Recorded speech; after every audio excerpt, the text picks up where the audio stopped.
तो आज इसी मुद्दे पर हम चर्चा करेंगे। 2024 के लोकसभा चुनाव की तैयारी है, तमाम पार्टियां अपने स्तर पर तैयारियां कर रहे हैं, जहां मुख्य दल जो हैं, चाहे भारतीय जनता पार्टी हो या कांग्रेस, अपनी अपनी तैयारी में जुटे हुए हैं। कौन किससे आगे, आज इस चर्चा में डिस्कस करेंगे। तमाम मेहमान इस चर्चा का हिस्सा बन चुके हैं, उनका इंट्रोडक्शन आपसे करा देते हैं। संजीव वर्मा जी भाजपा प्रवक्ता हमारे साथ जुड़ चुके हैं। आशीष नौटियाल जी कांग्रेस प्रवक्ता लाइव बने हुए हैं।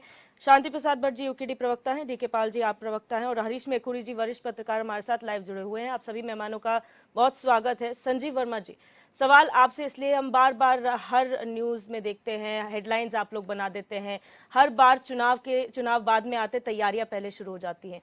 दिसंबर के बाद जनवरी का क्या प्लान है आप लोगों का? दिव्य जी, देखिए, इस बार 400 पार इस नारे के साथ हम लोकसभा के चुनाव में जा रहे हैं, जहां 2014 और 2019 का जो हमारा चुनाव था, उसमें हमारी पार्टी ने जितना जीत का लक्ष्य रखा था, लगभग 90% या उससे भी अधिक में हम लोगों ने अपने लक्ष्य को अचीव किया। और इस बार जो 400 पार का हमारा लक्ष्य है, उस लक्ष्य को भी हम पूरी तरह से पार करने वाले हैं, उसको अचीव करने वाले हैं। और एक आत्मविश्वास से भरा हुआ हमारा प्रत्येक कार्यकर्ता, जो एक डेडिकेटेड कार्यकर्ता है, और जिस प्रकार से हमारे विस्तारक जो पूर्णकालिक आज से लेकर और अगले चुनाव जब तक पूरी तरह संपन्न होगा, यानी अगले 4-5 महीनों तक, उनका भारतीय जनता पार्टी का कार्यालय और भारतीय जनता पार्टी की प्रत्येक विधानसभाएं जहां जहां उनको भेजा है, वही उनका घर है, वही उनका मंदिर है, वही उनकी कार्यशाला है। सब कुछ घर द्वार अपना सब कुछ छोड़कर उन्होंने जो अपना 24 फतेह के मिशन पर वो लोग निकले हैं।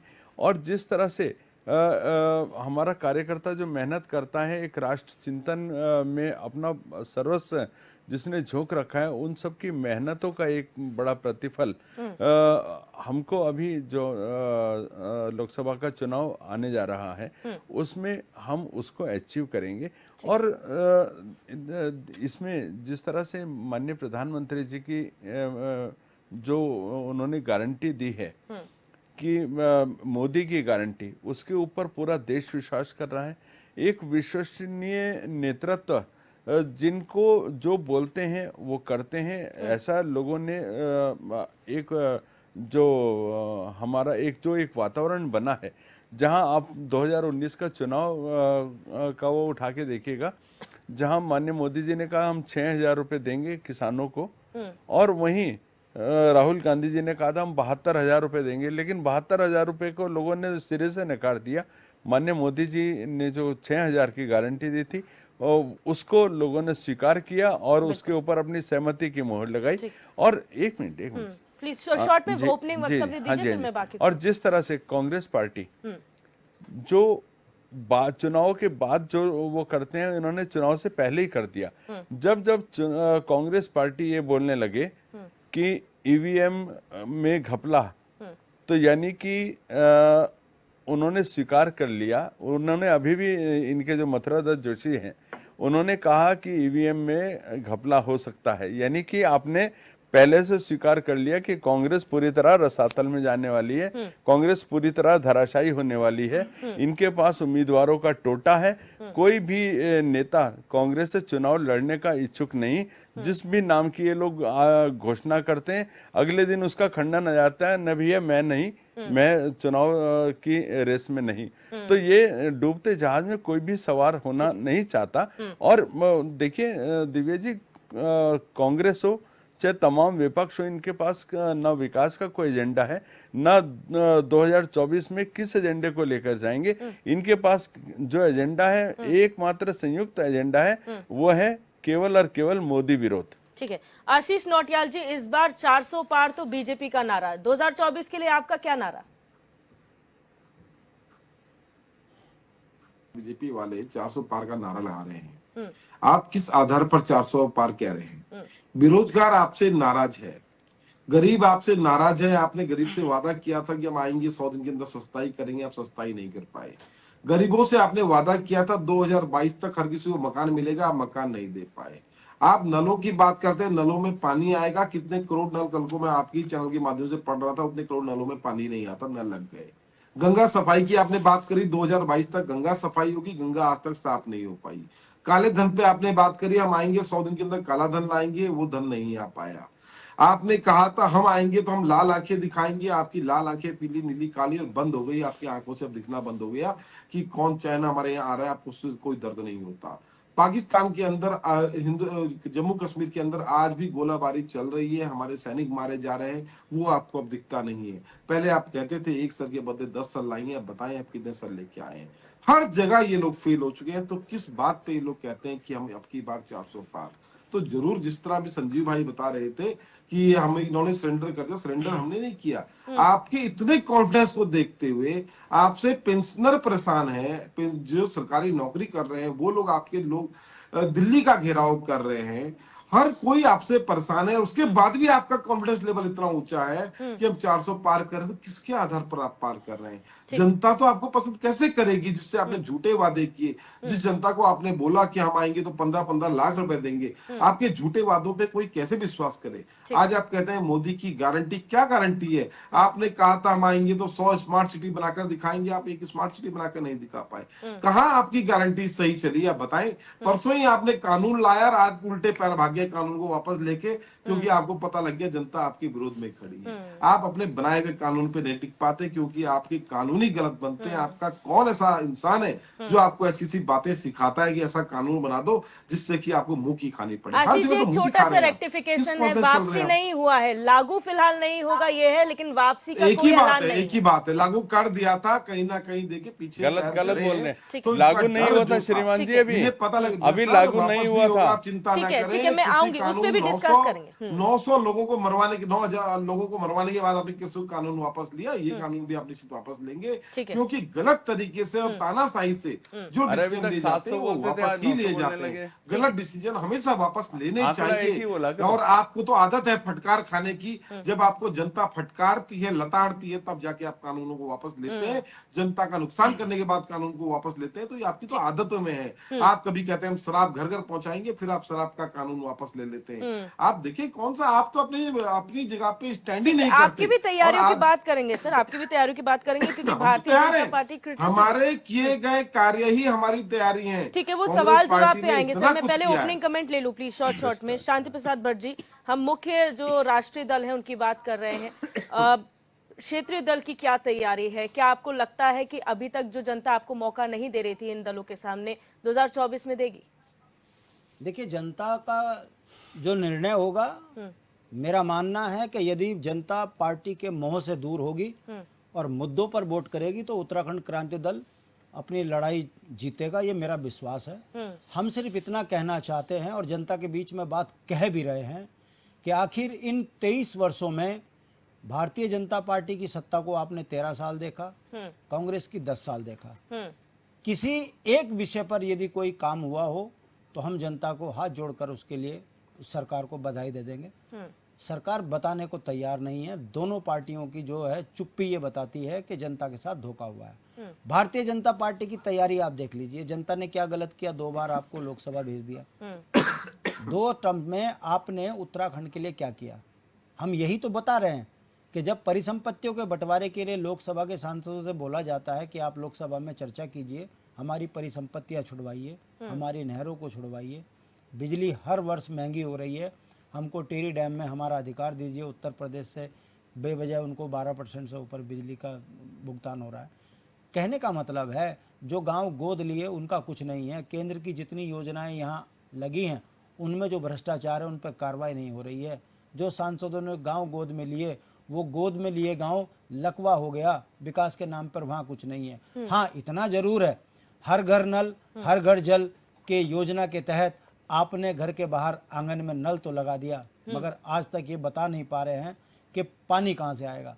हम प्राकृतिक रूप से संपन्न हैं, हमारे यहाँ पर बहुत मात्रा में पानी है, उसके बावजूद गांव के हलक सूखे हैं। कारण दोषी कौन है? इस बात को जब हम जनता के बीच में कह रहे हैं तो ये समझ में आ रहा है जनता को कि ये गांव के अंतिम छोर पे शराब तो पहुंचा रही है मगर गांव के अंतिम व्यक्ति को पानी नहीं दे पा रही है, ठीक रोजगार नहीं दे पा रही है। तो हमारे ये मुद्दे हैं और हम जनता को समझा पाने में कामयाब हैं कि कौन वो लोग हैं जो आपका मूल निवास खत्म करके आपके बच्चों के अधिकार छीन रहे हैं, कौन वो लोग हैं जिन्होंने भू कानून खत्म करके आपको अपने राज्य में अल्पसंख्यक किया है। नीति दोनों जो है पार्टियों की एक है, किस तरीके से उत्तराखंडियत को खत्म किया जाए, कैसे यहाँ जनसंख्या बढ़ गई, कैसे उत्तराखंड की जनसंख्या कम हो गई, ये तमाम इशू हैं। इस पर हम जनता के बीच में जाएंगे, बात करेंगे। और भारतीय जनता पार्टी का प्रदर्शन आपने देख तो लिया, 4 महीने पहले लोगों को मोटरसाइकिल दे दी गई। मैं पूछना चाहता हूं वो कौन सा ऐसा परिवार है जो अपने बच्चों के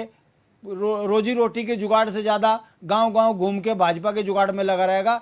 यानी कि भारतीय जनता पार्टी भी उस कंपनी की तरह काम कर रही है जिसमें एक बैठा है मालिक, बाकी सीईओ और फिर नीचे सारे चपड़ासी से लेकर जो है सुपरवाइजर, और उनको ड्यूटी बांट दी गई है। बिना दिहाड़ी के आज की डेट में भाजपा का आदमी निकलने को तैयार नहीं है। और विपक्षियों के पैसों पर जब्ती, विपक्षियों के नेताओं पे कार्रवाई और अपने घर के चमचों को सीधा गांव-गांव भेजकर अभी से राज्यों को लूटने की बात कर रही है। मैं इसी चैनल पर बैठकर चुनौती देता हूं भारतीय जनता पार्टी के सांसदों की कि कोई 4 उपलब्धि बता दें जिसमें उत्तराखंड का व्यक्ति अपने आप को यह गर्व महसूस करे कि मैंने वोट दिया भाजपा को, सांसद ने उत्तराखंड में बात करे। संसद में जाके आप परिसंपत्ति पे नहीं बोल पाते, जंगली जानवर हमारे बच्चों को मार रहे, वन अधिनियम में परिवर्तन नहीं कर पाते, आपका मंत्री बोलता है मैं लाचार हूं, आपका विधायक आपके मंत्री को गरिया रहा है। ये जो लोकसभा से लेकर विधानसभा तक उत्तराखंड का ड्रामा बना हुआ है, हम जनता के बीच में ईमानदारी से जाएंगे, बात समझाएंगे। जनता चाहेगी, मुद्दों पे वोट देगी तो हम जीतेंगे, और यदि पार्टियां जीतेंगी तो इन 23 सालों में इन पार्टियों ने राज्य की क्या दुर्दशा की है वो अब हम जनता भी देख रही है और हम समझा भी रहे हैं। बाकी देखते हैं आगे क्या होता है। डीके पाल जी, आपको इंडिविजुअली इसलिए नहीं लेंगे क्योंकि आप इंडिया गठबंधन का हिस्सा हो चुके हैं, इसलिए ये जानना चाहेंगे कि कांग्रेस की तैयारियों में आम आदमी पार्टी का कितना हिस्सा होगा और आप लोग क्या कंट्रीब्यूट करेंगे इंडिया गठबंधन में।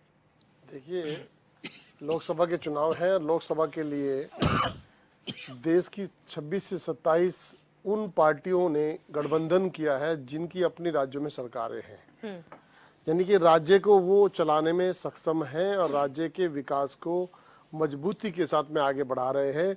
आप ऊपर से लेके नीचे तक, तमिलनाडु तक जो है, चेन्नई तक आप देख लीजिए, तमाम राज्यों की जो बड़ी पार्टियां हैं वो उस इंडिया गठबंधन में शामिल है। उसका कारण है, गठबंधन का कोई आप बहुत आसानी से हल्के से मत लीजिए इसको।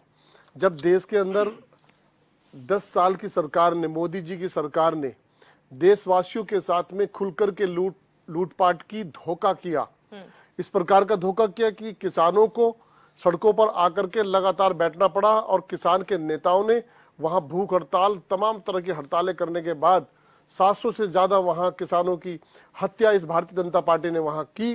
उन पर गलत तरह के कानून, 3-3 कानून थोप करके वो वापस लिए। तो ये जो गठबंधन है, देश के उस सिस्टम को सुधारने के लिए गठबंधन है जिसको भारतीय जनता पार्टी की 10 साल की सरकार ने बिगाड़ दिया है।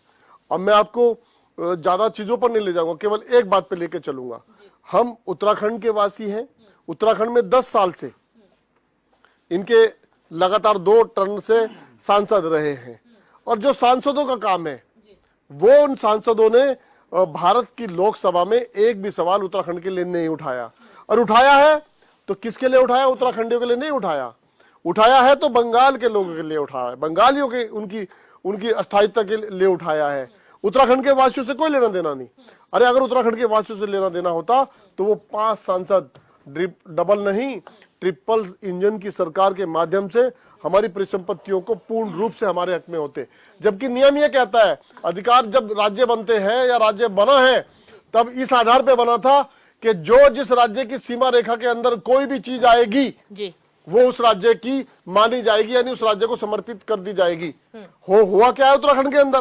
डबल इंजन की, ट्रिपल इंजन की सरकार होने का नुकसान तो सबसे ज्यादा देश में किसी को हुआ है तो उसका नाम उत्तराखंड राज्य है।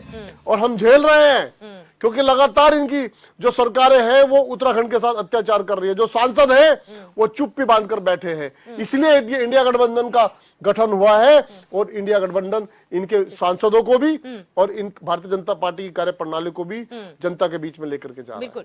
हरीश मेखुरी जी, आपका एनालिसिस क्या कहता है? 2024 का जो चुनाव है, 2019 में हमने देखा और उससे पहले जो चुनाव हुआ उसमें देखा भारतीय जनता पार्टी ने 5 सीटें यहाँ जीती। क्या आपको लग रहा है कि इस बार भी वो जो कॉन्फिडेंस है वो बरकरार रहेगा या कुछ बदलाव देखने को मिलेगा?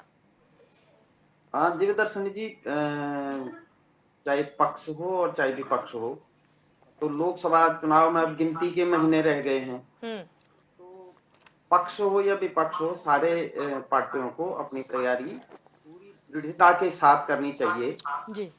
और चूक नहीं होनी चाहिए। चाहे पक्ष है चाहे विपक्ष है, मजबूत विपक्ष की भी आवश्यकता रहती है। सरकार जिसकी भी बने, मजबूत विपक्ष की भी आवश्यकता रहती है। लोकतंत्र का एक पाया है वो।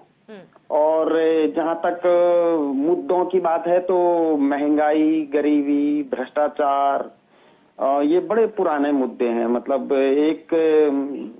मतलब हम देखते थे, हम जब बचपन में थे तो गरीबी हटाओ नारा होता था जी। तो गरीबी तो आज तक बनी हुई है। हमारे सारे प्रवक्ता यहाँ बोल रहे हैं गरीबी है। उसी तरह से जो भ्रष्टाचार हटाओ है तो भ्रष्टाचार तो आज तक भी बना हुआ है, मतलब 70 सालों से। तो सारे ही लोग, चाहे पक्ष में है चाहे विपक्ष में, उसके जिम्मेदार हैं। लायबिलिटी आप भाग नहीं सकते। और रही बात 15 लाख लाने की, निश्चित रूप से 15 लाख आना चाहिए। आपने बोलना नहीं था, बोला तो लाओ 15 लाख। लेकिन सवाल यह है कि 15 लाख किसके कार्यकाल के हुए थे स्विस बैंकों में जमा, उनकी भी जवाबदेही है। आप थोड़ी बच सकते हैं उससे। आतंकवाद की बात है तो निश्चित रूप से पहले हमारे बचपन में, हमारे जब हम जवान भी थे तो टीवी पर, दूरदर्शन पर विज्ञापन आता था कि अनजान वस्तु ना छुएं, बम हो सकता है। तो कम से कम देश में आज वो स्थिति नहीं है। कश्मीर में है, उसको भी शांत किया जाना चाहिए। और कुछ काम हुए भी हैं, कुछ और होने चाहिए, बाकी काम है। सड़कों की जहां तक बात है तो सड़कें अब पहले से अच्छी हुई हैं। चौड़ी चक्री सड़कें बनी है, राष्ट्रीय राजमार्ग बनने, पूरा देश देख रहा है, वर्ल्ड देख रहा है इसको। पहले से करीब करीब करोड़ों गाड़ियां बढ़ गई हैं। तो उसके लिए जो भारतीय जनता पार्टी वो लाई है विधेयक, उसको वापस नहीं लेना चाहिए किसी भी स्थिति में नहीं। अब गाड़ियों में ब्रेक भी बहुत अच्छे हैं। अब गाड़ियों पे जहां ब्रेक लगता है वहीं खड़ी होती है। पिछली जो पहले पुरानी तकनीकी गाड़ियां थी उसपे यहाँ ब्रेक मारो तो 1-2 मीटर, 2-3 मीटर आगे तक खिसक जाती थी। कुछ गाड़ियां तो 50 मीटर भी खिसक जाती थी आगे। लेकिन अब तो जहाँ ब्रेक मारो, पावर ब्रेक्स हैं, हाइड्रोलिक ब्रेक हैं, जहाँ मारो वहीं खड़ी हो जाती है। तो अब जो एक्सीडेंट हो रहे हैं वो जो ड्राइवर नेग्लिजेंट होते हैं, मदिरा पान करते हैं या रैसेस, मतलब बहुत तेज स्पीड, लिमिट से ज्यादा स्पीड में गाड़ी भगाते हैं, ओवरलोड के कारण ज्यादा एक्सीडेंट होते हैं। उसके लिए करोड़ों करोड़ गाड़ियां हैं तो करोड़ों करोड़ एक्सीडेंट की संभावना बढ़ गई है। सड़कें बढ़ गई हैं, गाड़ियां बढ़ गई हैं। लेकिन और भी बहुत कुछ होना बाकी है। यहाँ पर आपको रोकूंगी सर, और यहाँ पर वक्त हो चला एक छोटी सी ब्रेक का। ब्रेक के उस पार भी लगातार चर्चा रहेगी। 2024 लोकसभा चुनाव नजदीक है, कौन सी पार्टी की क्या तैयारी है और कितना जनता को लुभा पाते हैं, ये आने वाला वक्त बताएगा। बहरहाल यहाँ रुकेंगे छोटे से ब्रेक के लिए, आप बने रहिए हमारे साथ।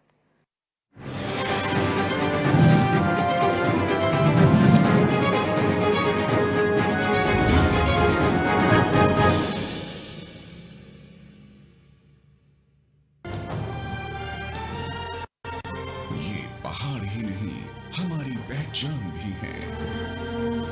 HNN 24/7, जुनून सच दिखाने का। उत्तराखंड सरकार ने सरकारी और सहायता प्राप्त स्कूलों के लिए मुख्यमंत्री मेधावी छात्र प्रोत्साहन छात्रवृत्ति योजना शुरू की है। स्कूलों में ड्रॉप आउट रोकना और निजी स्कूलों से ये विद्यार्थी प्रतियोगिता कर पाएं, इस उद्देश्य से इस योजना की शुरुआत हुई।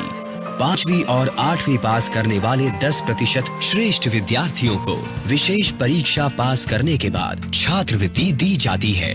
6ठी के विद्यार्थियों को 600 रुपए प्रति माह, 7वीं के विद्यार्थियों को 700 रुपए प्रति माह, 8वीं के विद्यार्थियों को 800 रुपए प्रति माह, 9वीं और 10वीं के विद्यार्थियों को 900 रुपए प्रतिमाह छात्रवृत्ति तय की गई है।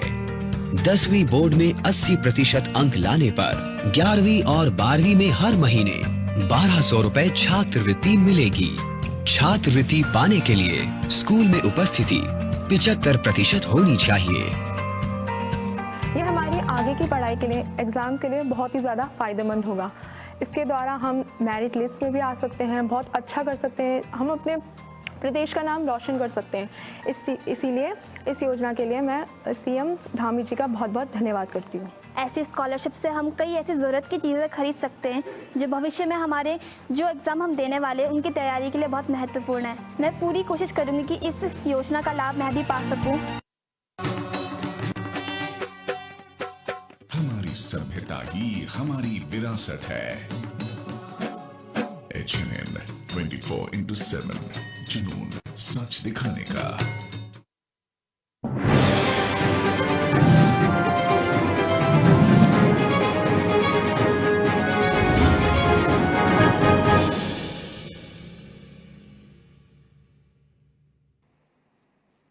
ब्रेक के बाद आप सभी का स्वागत है इस चर्चा में। और लगातार हमने अभी वक्तव्य लिए सबके, अब सवाल जवाब की ओर जाते हैं और रुक करेंगे। आशीष नौटियाल जी, पहले आपका, इसलिए क्योंकि जब तैयारियों की बात की जाती है आप लोग मुद्दे गिनाते हैं, आप लोग भारतीय जनता पार्टी के काम जो नहीं हुए हैं वो गिनाते हैं, और यही वजह है शायद क्योंकि भारतीय जनता पार्टी प्रोग्राम्स गिनाती है और आप लोग उनकी कमियां जो जनता को समझ में आ रहा है, जनता के बीच आप पहुंचा दिया है, उससे आगे बढ़िए सर। अपनी तैयारी, अपनी स्ट्रैटेजी तो जनता के सामने रखिए, हिडन मत रखिए, वही तो जनता चाहती है। देखिए मैडम, तैयारी करने का मतलब ये नहीं होता कि उन्होंने बाइकें दी हैं तो हम लोग भी किसी को बाइकें दे, कार देंगे, तैयार रहते हैं। बड़ी पार्टियां, जो राजनीतिक पार्टियां, जो बड़ी पार्टियां हैं, इनकी तैयारियां इनके अपने जो संविधान है, अपनी जो सोच है, अपनी जो आइडियोलॉजी है, वो इनकी तैयारियां होती हैं। कांग्रेस पार्टी ने क्या किया, ये कांग्रेस पार्टी की तैयारी है। ठीक है, हम अपने संगठन के लिए काम कर रहे हैं, सब प्रभारी हमारे चेंज हो गए हैं और संगठन को जोड़ रहे हैं, सब कुछ हमारा काम चल रहा है। और जहां तक बात है मैडम कि हम उनकी बात गिनाते हैं, हम उनका भी बताने का हमारा अधिकार है, हमें बताना पड़ेगा उनका। जिन्होंने भी तो क्या किया, इन्होंने तो जनता को, हम तो इनका सच बता रहे हैं कि इन्होंने कहा था काला धन लाएंगे, नहीं लाए, ये हमारा झूठ बताते हैं। ये झूठ बोलते हैं, गांधी ने ये किया, नेहरू ने ये किया, इंदिरा गांधी ने ये, झूठ बताते हैं। हम सच बता रहे हैं, तब आप लोगों को दिक्कत है, आप सच क्यों बता रहे हैं? हम तो इनकी कही हुई बातें आपको बता रहे हैं और ये पूरा दुनिया को झूठ गुमराह करने का काम करें। कांग्रेस ने तोड़ दिया, कांग्रेस, अरे कांग्रेस ही तो है जिसने जोड़ा देश को।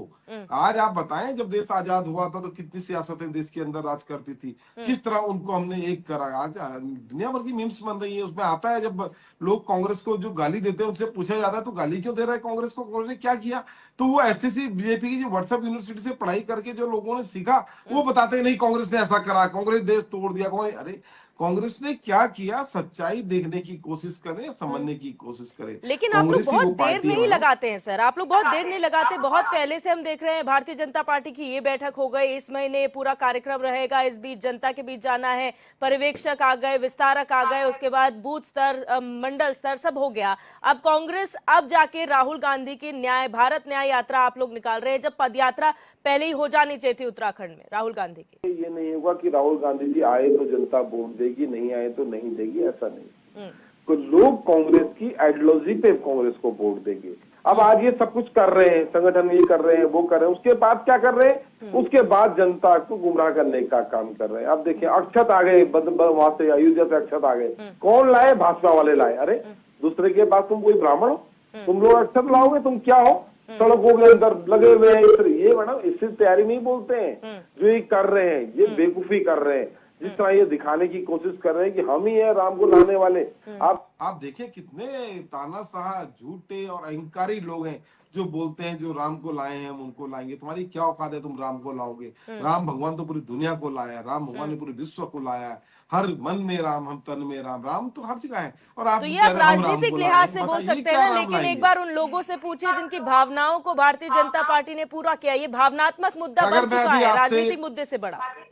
कुछ नहीं मैडम, अगर मैं अभी आपसे प्रभु राम के नाम पर मुझे 11 रुपए दे दो तो शायद आप भी निकाल के दे देंगे, और मेरे से कोई मांगेगा तो मैं भी निकाल के दे दूंगा, मना नहीं करूंगा। तो ये लोग राम के नाम पर लोगों को ठगने का प्रयास कर रहे हैं, चंदा इकट्ठा करने का प्रयास कर रहे हैं, अपने काले धन को एक नंबर का बनाने का प्रयास कर रहे हैं, जगह जगह जाके पैसा मांगने का काम कर रहे हैं, ये अपने काले धन को एक नंबर का बनाने का प्रयास कर रहे हैं। और कांग्रेस पार्टी पूरी मजबूती के साथ काम कर रही है मैडम, कहीं कोई दिक्कत नहीं है, और जनता निश्चित समझ रही है यही वो पार्टी थी जिसका एक विजन था, जिस विजन के अंतर्गत इन्होंने नवोदय विद्यालय बनाए, जिस विजन के अंदर इन्होंने IIT बनाई, जिस विजन के अंदर इन्होंने आज मैडम सड़कें चौड़ी करना बहुत बड़ी बात नहीं है, उन सड़कों के वो रास्ते जो हमने बनाए, जो रास्ते ढूंढे, कहां से रास्ते बनेंगे, कैसे रास्ते बनेंगे, वो ढूंढना बड़ी बात है, चौड़ी करना बड़ी बात नहीं होता। और आज विकास की ओर देश को ले जा रहे हैं। ठीक है संजीव वर्मा जी, भारतीय जनता पार्टी की बात की जाए, आप लोग अपनी उपलब्धियां गिनाते हैं, सब कुछ सही है। 2024 की बात करें, राष्ट्रीय स्तर का चुनाव है, जाहिर बात है आप प्रधानमंत्री के चेहरे पर चुनाव लड़ रहे हैं जैसे हमेशा लड़ते हैं, लेकिन उन सांसदों का क्या जो अपने क्षेत्रों में यहाँ पर आते नहीं है? 5 आपके सांसद हैं, जनता ये कहती कि आज तक हमने 5 सालों में नहीं देखा अपने सांसद को, जो गोद लिए हुए गांव थे उनको नहीं देखा, तो आपको नरेंद्र मोदी के चेहरे से हटके भी तो उनकी परफॉर्मेंस देखनी पड़ेगी ना सर? दिव्य जी देखिए, हर क्षेत्र में विकास हो रहा है, हर क्षेत्र में डेवलपमेंट हो रहा है, हर क्षेत्र में, चाहे शिक्षा की बात करें, स्वास्थ्य की बात करें, रोजगार की बात करें, स्वरोजगार की बात करें, इंफ्रास्ट्रक्चर की बात करें, नई नई योजनाओं की बात करें, वर्षों पुरानी जो लंबित योजनाएं जो सालों से, बल्कि सालों से भी क्या दशकों से अटकी और लटकी पड़ी थी, जैसे हमारा जमरानी बांध हुआ, जैसे हमारा ये जूडो में एक बांध बन रहा है, वो भी 14 साल से अटका हुआ था, वो दोबारा से हमारी सरकार ने उसका पुनर्निर्माण या दोबारा से आरंभ करने का बीड़ा उठाया है, जिससे 5 राज्यों को हम बिजली देंगे, पानी देंगे और हमारी आर्थिकी सुदृढ़ होगी। यहाँ हम सिंचाई के तमाम नए साधन डेवलप कर रहे हैं, नए नए इंफ्रास्ट्रक्चर के योजना परियोजना, ऑल वेदर रोड होगी, हमारी ये जो देहरादून दिल्ली एक्सप्रेस हाईवे बन रहा है, पहाड़ों पर रेल चढ़ाने का काम हमने किया। साथ ही अटल आवास में अभी मेरे आशीष भाई बोल रहे थे कि आपने उसमें क्या कर लिया, तो 4.5 करोड़ अटल आवास योजना के अंतर्गत हमने आवास देने का हमने काम किया। उज्ज्वला योजना में गरीबों को रसोई गैस देने का काम हमने किया, हर घर नल देने का काम हमने किया। रोजगार और स्वरोजगार के तमाम नए नए साधन डेवलप करने का हमने काम किया। मुद्रा योजना के अंतर्गत हो, चाहे किसानों को 3 लाख रुपए तक का ऋण 0% पे देने की बात हो। सर, इसमें सांसदों का रोल क्या है? दिव्या जी, सांसद अपने अपने क्षेत्रों में जितने भी अभी आप ये देखिए, जो हमारे ब्लॉक स्तर पर जो सेंट्रल स्कूल खोलने की बात आई है, ये प्रपोजल भी हमारे सांसद लेकर गए थे। इनसे पूछो ये 5 साल में एक उपलब्धि सांसद की बताइए, एक उपलब्धि, और तमाम मॉडर्न स्कूल की बात हो चाहे, और 5 साल में किया। ठीक है संजीव जी, मैं आप ही की बात पे ऐड ऑन बस सिर्फ इतना करना चाहती हूँ, विधानसभा चुनाव अगर होता तो वहां पर सरकार होती है, आप पूरे क्षेत्र का काम बता सकते हैं, लेकिन आप क्या ये बता सकते हैं कि हमारे उत्तराखंड की 5 सीटों से जितने सांसद हैं उन्होंने कितने बार सदन के अंदर उत्तराखंड के मुद्दे उठाए? क्योंकि मुख्यमंत्री खुद जाते हैं दिल्ली, वहां पर मुद्दे उठाते हैं, सदन में कितने बार उठाए गए? दिव्या जी, बंगालियों की चिंता करते हैं। दिव्या जी लगातार सदन के अंदर उत्तराखंड के मुद्दे उठाते रहे हैं, और उसी का हमको ये बेनिफिट मिलता है, उसी का हमको ये बेनिफिट मिलता है, जो नई नई रेल परियोजनाएं हमको मिल रही हैं, नए नए हमारे को इंफ्रास्ट्रक्चर के डेवलपमेंट के जो नए नए हमारे काम हो रहे हैं। और अभी मेरे आशीष भाई कह रहे थे कि आप भी तो हमारी हमने ऐसा कौन सा वो काम किया, तो नहीं, आपने कुछ नहीं किया, और आपने बहुत कुछ किया। इमरजेंसी आपने लगवाई, आगे सिख फिर ये दंगे आपने उटपटांग करवाए, काम नसबंदी फिर आपने आगे आप करवाई, उटपटांग जगह जीप पे- घोटाला एक आपने मिनट, करवाया, एक मिनट, भागलपुर एक मिनट, दंगे प्लीज, आपने प्लीज, करवाए, फिर डिबेट भागलपुर फिर दंगे करो। अटल आपने बिहारी करवाए, वाजपेयी जिनको वो आप वोट आदर्श वो मानते हैं, एक मिनट सर, वो आप लोग वोट प्लीज की शांत हो दलाली जाइए। आपके मैं सिर्फ एक मौका प्रधानमंत्री लूंगी, ने एक करी, छोटा सा कोट वो करना वोट की जिसको आप दलाली आदर्श आपने मानते हैं। आपने खाई, संजीव जी, जिनको और आप आदर्श भ्रष्टाचार मानते हैं, अटल घोटाले बिहारी ये आपकी वाजपेयी, आइडियोलॉजी है, उन्होंने सदन के अंदर, एक मिनट आशीष जी, रुक भ्रष्टाचार जाइए। और घोटाले संजीव जी, आपकी संजीव आइडियोलॉजी जी, है। मैं इस मौके पर सिर्फ एक छोटा सा कोट करना चाहूंगी। आप लगातार अभी ठीक, जो एक राम की बात कर रहे थे, मैं एक छोटा आप सा तो कोट आपने करना तो चाहूंगी। राम संजीव के जी, तुम्हारे नाम है, राम सवाल हमारे उठाने नाम का नहीं काम है, किया। राम आपके एक नाम मिनट, आपने है। राम रुकेंगे के आप, बात ऊपर करेंगे आप सवाल लोग राम के उठाने नाम का पर खा काम रहे हैं, मेरे जो को काम नहीं अपना किया। छोटा सा एक पॉइंट रख लेने जब दीजिए। काम नहीं किया तभी तो राम के जहां नाम पर आरोप खा रहे प्रत्यारोप की हो। काम बात किया आती होगा है, तो काम इन्होंने गिनाते, कहा था, काम तो कुछ किया इन्होंने नहीं। कहा अब था आगे कि 10 साल हो अगर गया, राम अब क्या सर, हम करें? तैयारियों की यही बात कर रहे हैं, एक राम दूसरे के मंदिर आप लोग के कमियां पक्ष गिना रहे हैं। में, एक मिनट रुक राम जाइए मंदिर संजीव के जी, पक्ष कमियां मैं कमियां छोटा सा कमियां एक बात पॉइंट है। यहाँ पर पार्टी रखना में। चाहती कोई हूँ। अच्छा काम करा भारतीय उनको जनता गिनाएंगे। पार्टी जिन्हें कोई अपना काम तो आदर्श किया नहीं, मानती है, सड़कों में अटल जा बिहारी रहे हैं, वाजपेयी के लोगों को से पैसे मांग रहे हैं। उन्होंने सदन में पैसे कब मांग रहे कहा हैं लोगों से जा था जा कि के। 50 सरकार साल के में पैसे क्या हुआ। मांगने एक का मिनट काम रुक कर जाइए, रहे हैं। रुक जाइए, बड़े एक आवाज मिनट आप लोग रुक जाइए, रुक जाइए, रुक जाइए, सनातन की बात नहीं हो रही सर, यहाँ पे एक मिनट रुक जाइए, एक मिनट रुक जाइए। राजनीति की बात हो रही है, राजनीति पर गुमराह वापस करने आते का हैं। काम करते हैं आप। आप दोनों प्लीज, भारतीय जनता पार्टी और कांग्रेस से अपील है कि आप लोग आरोप प्रत्यारोप मत कीजिए और पार्टियां भी यहाँ पर मौजूद है। चुनाव सभी का है, यहाँ बीजेपी कांग्रेस नहीं है। एक मिनट रुक जाइए, हमें सब पता है। एक मिनट, सारे संजीव जी अयोध्या के प्लीज, अंदर आपने एक मिनट, आशीष जी आपको भी शांत कराऊंगी, संजीव जी आपको भी शांत कराऊंगी, और मैं यहाँ पर अटल बिहारी वाजपेयी को कोट करना चाहती हूँ। आशीष जी एक मिनट, एक मिनट आशीष जी, ठीक है आप शांत हो जाइए। मैं अटल बिहारी वाजपेयी जिनको आप आदर्श मानते हैं, सभी आदर्श मानते हैं, उनको कोट करना चाहूंगी। उन्होंने सदन के अंदर ये कहा था कि मैं वो व्यक्ति नहीं हूं जो पिछले 50 साल के कामों को नकार दूं, क्योंकि ऐसा करना देश के पुरुषार्थ पर सवाल उठाना होता है, ऐसा करना देश के किसानों और लोगों के साथ विश्वासघात होता है, इसलिए ऐसा मैं नहीं करूंगा। इसलिए मैं सभी पार्टियों को ये याद दिलाना चाहती हूं कि आरोप प्रत्यारोप से आगे क्या होने वाला है उस पर चर्चा की जाए तो ज्यादा बेहतर होगा। दिव्या जी आपने अटल जी का उल्लेख किया, तो अटल जी ने कहा उनको नहीं भुलाना है। नहीं कि अटल जी का नाम आपने हम बुला नहीं रहे हैं, आप इतने गद्दार लोग हैं, आपने अटल बिहारी वाजपेयी का सम्मान करना नहीं जाना। हम याद कर रहे हैं, चलेंगे तो हम याद कर रहे हैं कि इमरजेंसी आपने लगाई थी, इमरजेंसी आपने लगाई थी, सिख दंगे आपने करे थे, सिख दंगे आपने किए थे, पूरे देश को नसबंदी की आग में आपने झोंका था। एक मिनट, बीजेपी कांग्रेस से आगे बढ़ते हैं, आम आदमी पार्टी के पास भी चले जाते हैं, यूपीडी भी यहाँ पर है और राजनीतिक दल भी है। सर प्लीज, आशीष जी, बीजेपी कांग्रेस को मौका मिला बोलने का, आप दोनों शांत हो जाइए, समय की कमी मेरे पास है। प्लीज संजीव जी बोलते हैं भैया, ठीक है, डीके पाल जी। देखिए दिव्या जी, ना ये ना अटल बिहारी वाजपेयी जी रहे ना उनकी आइडियोलॉजी रही, आप उस पर इनसे सवाल मत करिए। अच्छी बात नहीं हुई उनके उज्जवल भविष्य के लिए, फेल हो जाएगी भारतीय जनता पार्टी इस मसले पर। इन्हीं के नेता और उन्हीं के आदर्श पे ये नहीं चल पा रहे हैं, तो ये दुर्भाग्यपूर्ण है। मैं 4-5 चीजों पे बहुत कम समय में मैं आपसे बात करना चाहता हूँ। देश के अंदर इन 10 सालों में किसान का बहुत बड़ा आंदोलन हुआ। वो आंदोलन ऐसे तो हुआ नहीं कि वो आए बेचारे, उनके पेट में दर्द हुआ और वो आकर के सड़कों पर बैठ गए, 700 शहादत दे गए। उनके साथ में क्या अत्याचार हुआ, 3-3 गलत कानून आए, वो वापस लिए गए। इन 10 सालों में मैं बता रहा हूँ। फिर उसके बाद में नौजवानों ने अलग अलग राज्य स्तर पर आंदोलन किए बड़े बड़े। उन राज्य के नौजवानों को जो इन्होंने 2 करोड़ नौकरी देने का वादा किया था, ये उनको पूरा नहीं कर पाए। वो राज्य के नौजवान, देश के नौजवान इनसे पूर्ण रूप से नाराज हैं। फिर आई बात खेलों पर।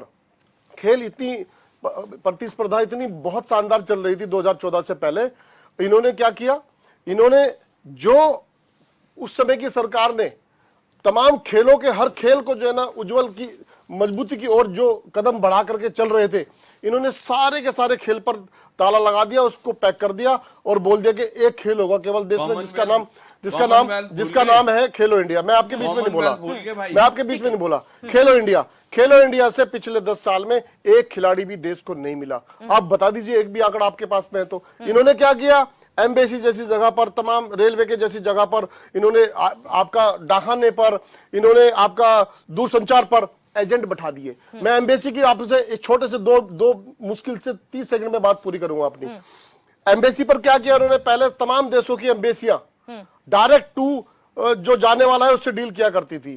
मुझे विदेश जाना है, मैं गया पढ़ाई के लिए, मैं एम्बेसी गया, मैंने अपना फॉर्म भरा, वहां पर मेरा इंटरव्यू हुआ। अगर उन्होंने मेरे को काबिल समझा तो उन्होंने मेरे को अप्रूवल दे दी। अब इन्होंने क्या किया, उसमें एजेंट बैठा दिए।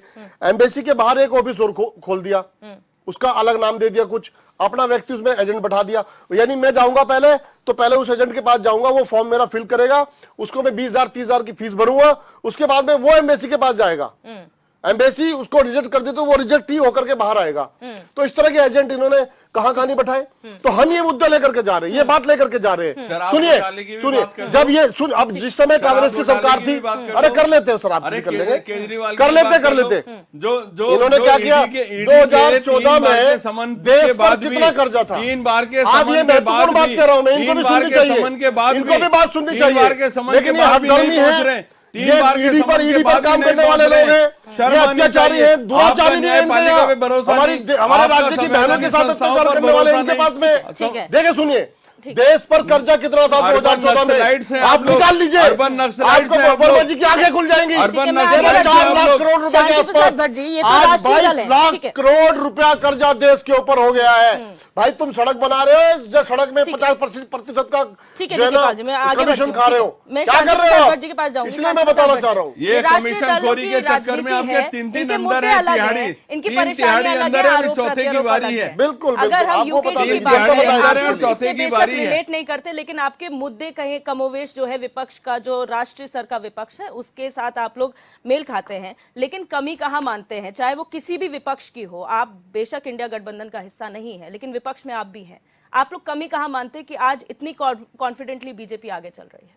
बहुत सही सवाल किया दिव्या आपने। आपको हमारी ईमानदारी और राज्य के प्रति वफादारी इसी से दिखती है कि इंडिया गठबंधन पूरा विपक्ष एक है भारत में और उत्तराखंड क्रांति दल उससे बाहर है। मैंने कहा ना, जब 1996 में राज्य के लिए हमने राज्य नहीं चुनाव नहीं का नारा देकर जरूर हमने लोकतांत्रिक तरीके से चुनावी प्रक्रिया से पीछे हटके उत्तराखंड क्रांति दल को कमजोर किया, मगर संदेश पूरे विश्व में दिया ये कहकर कि भारतीय लोकतंत्र में गांधीवादी विचारधारा को उत्तराखंड में कुचला जा रहा है। 1994 में लोगों ने देखा कैसे गोलियों से भुना गया पहाड़ियों को, उसके बाद हमें नुकसान हुआ, फर्क नहीं पड़ता, मगर हमारा वो स्टैंड राज्य बना के दे गया। उसी तरीके से इंडिया गठबंधन से यदि जब हम बात करते हैं झुग्गी झोपड़ियों पे जो कब्जे हैं वो नहीं करेंगे, राजधानी पे वो नहीं बोलेंगे, पानी पर जंगल पर वो नहीं बोलेंगे, तो ऐसे गठबंधन से बढ़िया हम अकेले संघर्ष करेंगे। अब आ जाइए आपका जो डिबेट का मुद्दा है, चुनाव में लोकसभा में भाजपा की तैयारी, कांग्रेस की तैयारी, मैं पूछना चाहता हूं दिव्या, हाकम सिंह ही भाजपा है, भाजपा ही हाकम सिंह है, इसकी गारंटी सचिवालय में सरकार नहीं दे पा रही थी, मगर हाकम सिंह उत्तरकाशी से देता था और गारंटी नौकरी लगती थी। और वही चीज मैं लोकतंत्र में पहली बार देख रहा हूं। अंकिता हत्याकांड हो गई, भाजपा को कोई टेंशन नहीं। चंपावत में इनका पदेन सदस्य बच्ची के साथ बलात्कार करता है, इन्हें कोई दिक्कत नहीं।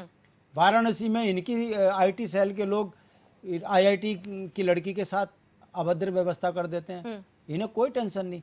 और ये कहकर चैनल पर आकर कितने ठोक के कह रहे हैं, जैसे हाकम सिंह कहता था मैं नौकरी देने की गारंटी हूं। और ये भाजपा जिन्होंने किसानों को कुचला, बेरोजगारों को कुचला, ड्राइवरों को कुचला, ठीक है, हिंदू मुस्लिम किया, और उसके बाद ठोक के कह रहे हैं हम 400 जीत के आएंगे। इतना बड़ा आत्मविश्वास, आखिर कौन सा ऐसा चमत्कार है कि लोकतंत्र में जनता त्रस्त है? भाजपा के नेता अकूत संपत्ति के मालिक हैं, इनके सांसद उत्तराखंड में मूल निवासियों के अधिकार तो कुचल रहे हैं, मगर बंगालियों को मूल निवासी बनाने के लिए प्राण छोड़ने को तैयार हैं। ऐसी स्थिति में सवाल तो बनता है कि हम भाजपा से ये तो पूछेंगे ना जनता के बीच में जाके कि अगर अंकिता को न्याय देना है तो ये विनोद आर्य के साथ खड़े हैं, अगर उत्तराखंड की परिसंपत्ति बचाने की बात आए तब ये बड़े बड़े पूंजीपतियों के साथ खड़े हैं। जब हम मूल निवास भारत के संविधान की याद दिला रहे हैं तो इनके जो है मुख्यमंत्री चुप हो जाते हैं, कहते हैं हम बाहरियों की चिंता ज्यादा करते हैं, पहाड़ी तो हमारे पास वैसी भी पार्टी में बटा हुआ है। मेरा कहने का मतलब है, सांसद जो गांव गोद ले उस पर कुछ नहीं, सांसद पांचों सांसद अपनी कोई एक उपलब्धि बताने को तैयार नहीं, उसके बावजूद यदि भारतीय जनता पार्टी के नेता 400 पार की बात कर रहे हैं तो मेरा तो यही मानना है कि हाकम ही भाजपा है और भाजपा ही हाकम है। परिणाम कुछ भी हो, ये जिस तरीके से दावे कर रहे हैं उससे कहीं ना कहीं एक संदेह जा रहा है। मैंने लोकतांत्रिक जीवन में किसी पार्टी को इस तरीके से कहते हुए नहीं देखा कि जीतूंगा तो मैं ही। ठीक है। इसका मतलब ना तो मुद्दे ना जनता के वोट चाहिए, ये किस बहाने पर ये बात कह रहे हैं, इसको भी हम मुद्दा बनाएंगे और हम फिर कहेंगे जो अंकिता बिटिया के नहीं हुए, जो यहाँ के मूल पहाड़ियों के नहीं हुए, इनकी सत्ता इनको दोगे तो जो 15 साल 10 साल में आपने उत्तराखंड की उपेक्षा देखी है, आने वाले टाइम में आपके बच्चों के अभी तो ब्याह रुके हैं, नौकरियों के कारण आत्महत्याएं बढ़ी हैं, पहाड़ से पलायन बदस्तूर जारी है। यदि दोबारा इनको कहीं सत्ता दे दी तो हमारा बोलना तो छोड़िए, हमें गांव में रहने तक ये नहीं देंगे जिस तरीके से जंगली जानवर हमें परेशान कर रहे हैं। और हमें विश्वास है लोकतांत्रिक प्रक्रिया में जनता जब अपना नेता चुनेगी तो उत्तराखंड क्रांति दल परचम लहराएगा, ये हमारा विश्वास है। हरीश मैखुरी जी, क्योंकि हम हर बार एनालिसिस इसलिए कहते हैं, पत्रकारों का, राजनीतिज्ञों का अलग एंगल होता है राजनीति से हटकर, उसमें अगर आप बात करें फोकस क्या होना चाहिए किसी भी राजनीतिक दल का, हम स्ट्रैटेजी की बात नहीं करते क्योंकि सबकी आइडियोलॉजी अलग है। तो संपर्क यहाँ पर टूट गया, एक बार फिर जुड़ने की कोशिश हम करेंगे। यहाँ पर आशीष नौटियाल जी आपके पास आऊंगी शॉर्ट में, आपसे जवाब जरूर लेंगे इस पर कि आप लोग ये कहते हैं कि भारतीय जनता पार्टी की अपनी रणनीति है, हम उनकी आइडियोलॉजी के हिसाब से नहीं चलते हैं, उनके जैसा शो ऑफ हमें करना नहीं आता, लेकिन आपको लगता नहीं कि इनका शो ऑफ ही इनको जनता के बीच में जो है बहुत आगे बढ़ा चुका है और आपका पीछा रहना कहीं ना कहीं आपको जो है इसका नुकसान उठाना पड़ रहा है? आइडियोलॉजी हटा दीजिए, स्ट्रैटेजी की बात कीजिए।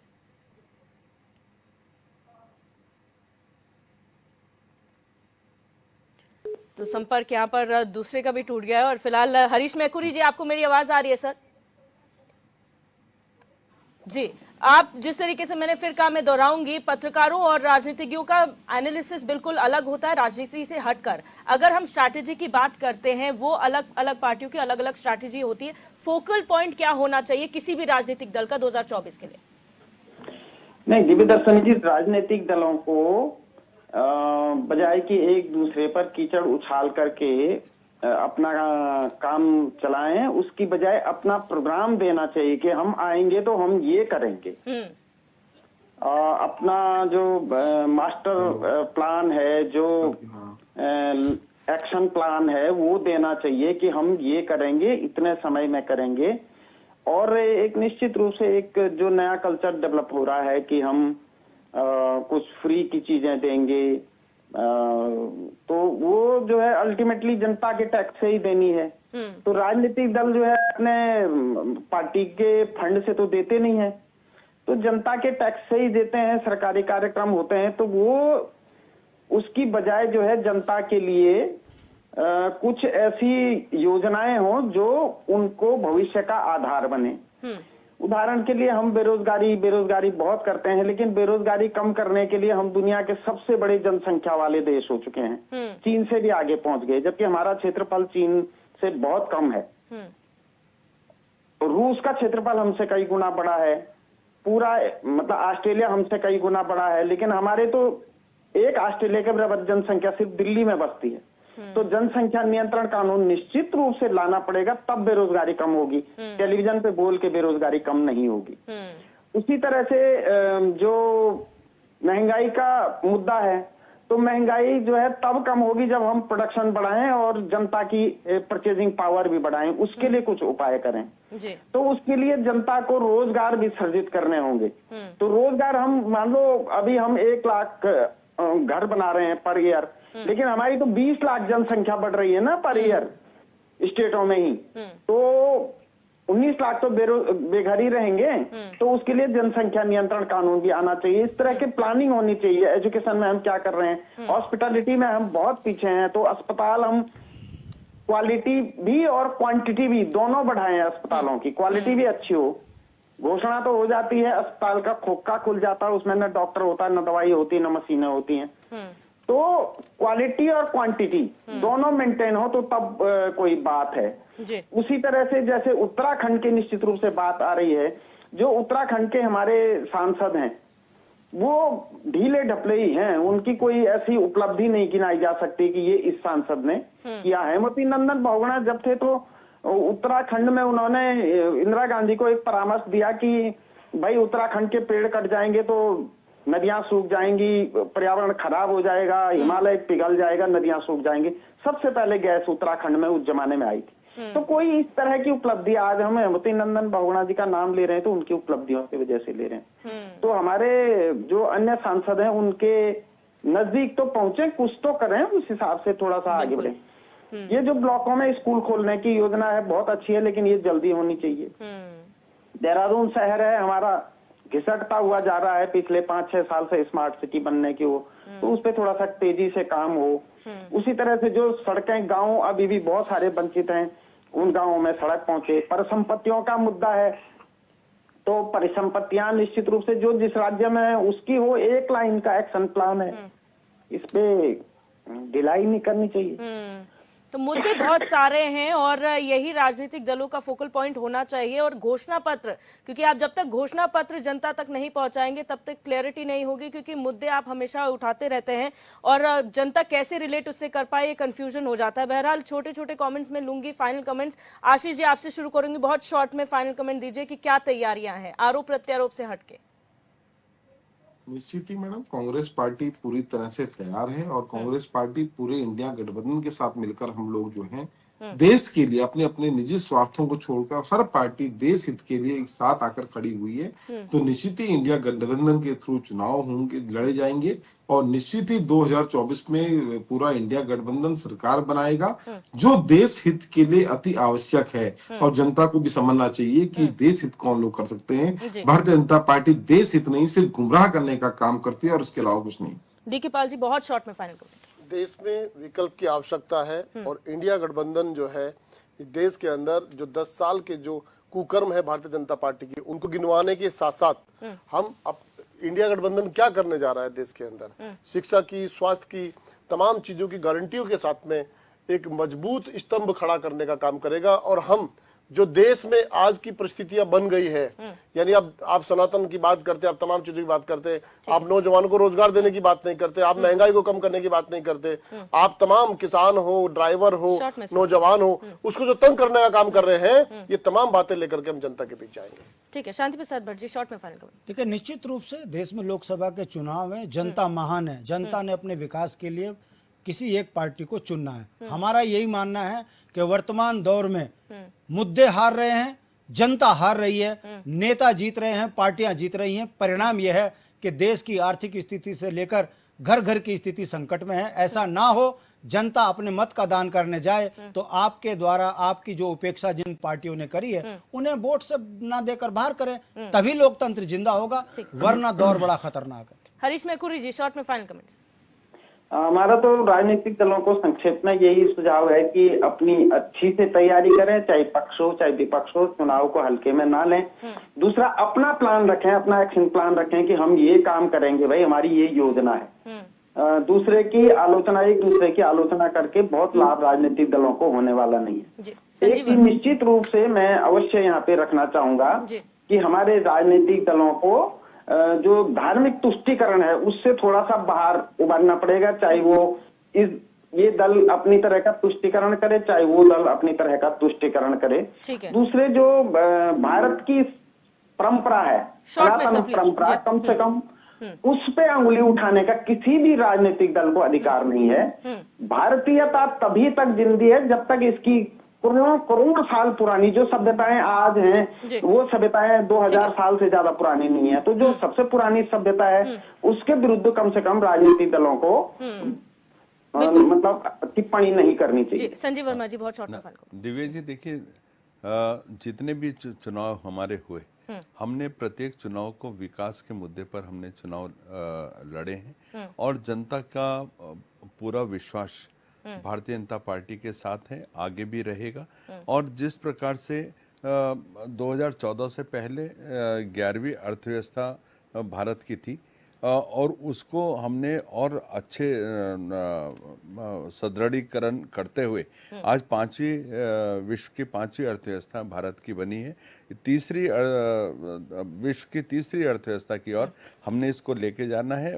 विकसित भारत का जो हमारा संकल्प है, लक्ष्य है, उसकी प्राप्ति के लिए हम लोग काम कर रहे हैं और तमाम पूरे देश भर की जनता भारतीय जनता पार्टी के माननीय मोदी जी के जो काम है उसके ऊपर अपनी सहमति की मोहर उन्होंने 2 चुनाव में पहले भी लगाई और तीसरी बार 2024 में पुनः लगाने वाली है। और 400 पार का जो हमारा लक्ष्य है वो हम अचीव करेंगे, इसका हमको पूरी तरह से आत्मविश्वास है। बिल्कुल जी। आप सभी मेहमानों का इस चर्चा में जुड़ने के लिए बहुत बहुत शुक्रिया। हमने चर्चा की 2024 की तैयारियां क्या है, कौन सी राजनीतिक दल की क्या स्ट्रैटेजी है, ये अपनी जगह है, लेकिन जनता को किस तरीके से समझाया जाए कि किसकी रणनीति ज्यादा बेहतर है, किसको वोट दिया जाए। लेकिन वोट का अधिकार जो है जनता पर छोड़ देना चाहिए, किस पर विश्वास जताना है, किस पर नहीं, किसकी विकास प्रणाली ज्यादा अच्छी है और विकसित भारत का जो सपना देखा जा रहा है वो मॉडल किसका ज्यादा बेहतर है, ये आने वाला वक्त बताएगा। बहरहाल क्वेश्चन आवर मेरे साथ बस इतना ही। आप देखते रहिए HNN 24/7,